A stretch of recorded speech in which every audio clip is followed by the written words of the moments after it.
So I've been doing a lot of thought lately about what it means to be a filmmaker, cinematographer, uh, director. My mouth is so dry. Okay.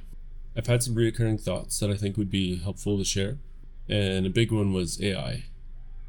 Now that's obviously a way over discussed topic, and we're probably all very sick of hearing about the new AI, this, that, the threats that it's posing to our jobs.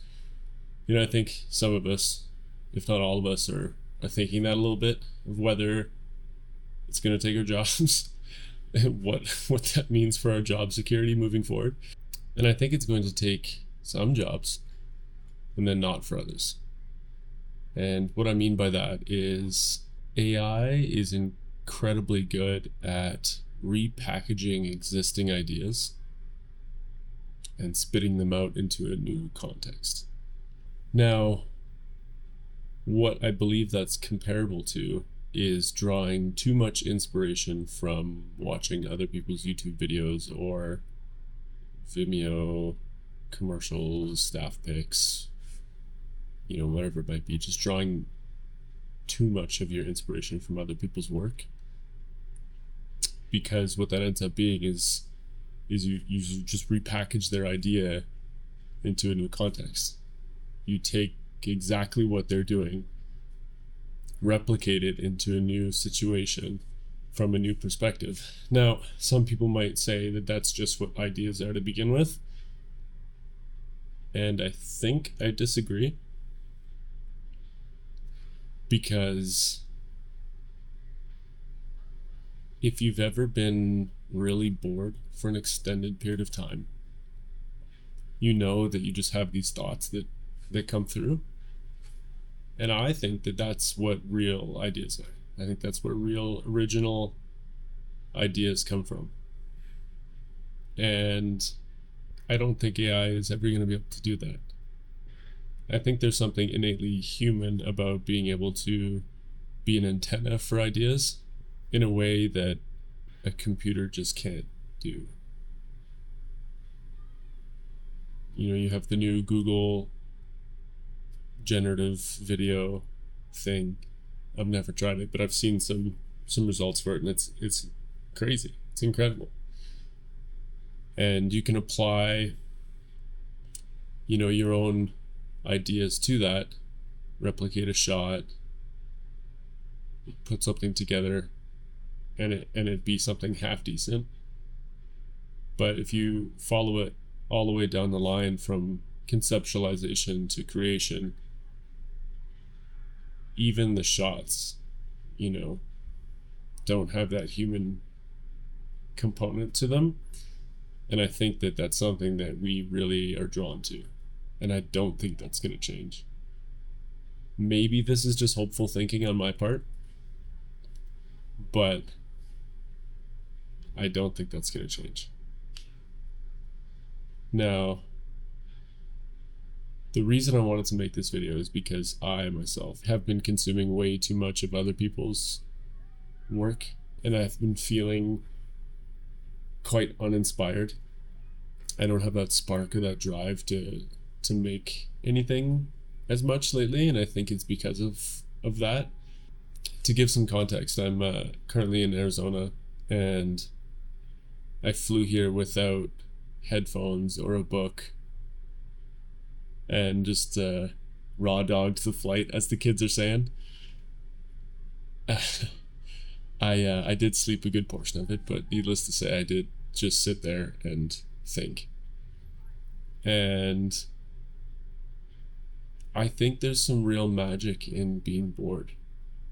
And I think that's something that we're really missing now is boredom, because we have, the ultimate boredom destroyer in our pockets.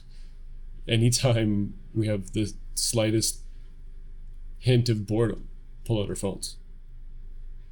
I don't remember the last time I was standing in a grocery line and I hadn't seen, the majority of the people not on their phones. So yeah, I think we need to practice being bored. And that flight was a really good reminder of that. And I think this could be applied to, many different things throughout our days, whether that be driving to work or, like I said, standing in the line at the grocery store. Just fight that urge to pull your phone out and just exist, just stand there and be the antenna for ideas. Because I think without boredom, we're always just gonna consume other people's ideas, and then we're just gonna regurgitate them. If all we do is watch other people's work, we're only gonna be able to replicate other people's work. I think as storytellers, what makes people drawn to your perspective is your lived experience.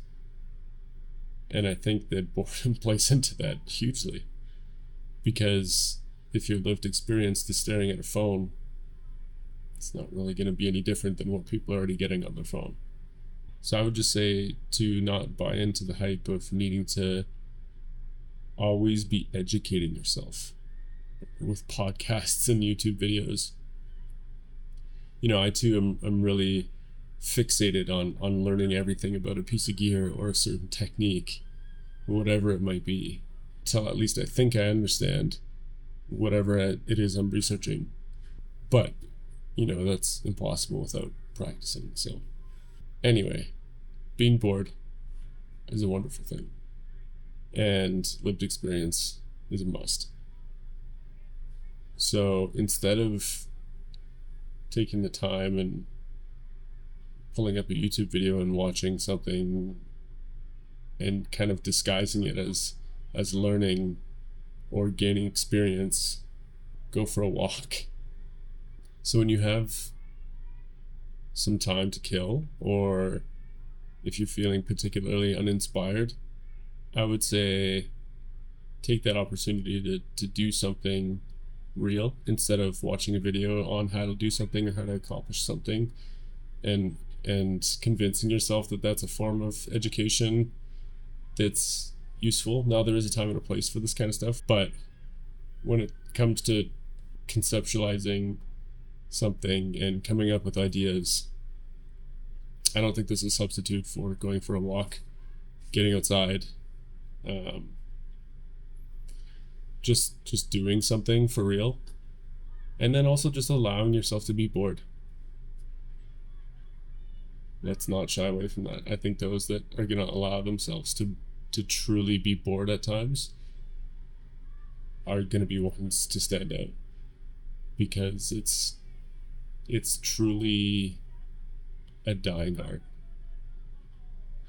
Our boredom has been stolen from us completely and entirely, but you can control that. So resist that flinch, be bored, come up with better ideas.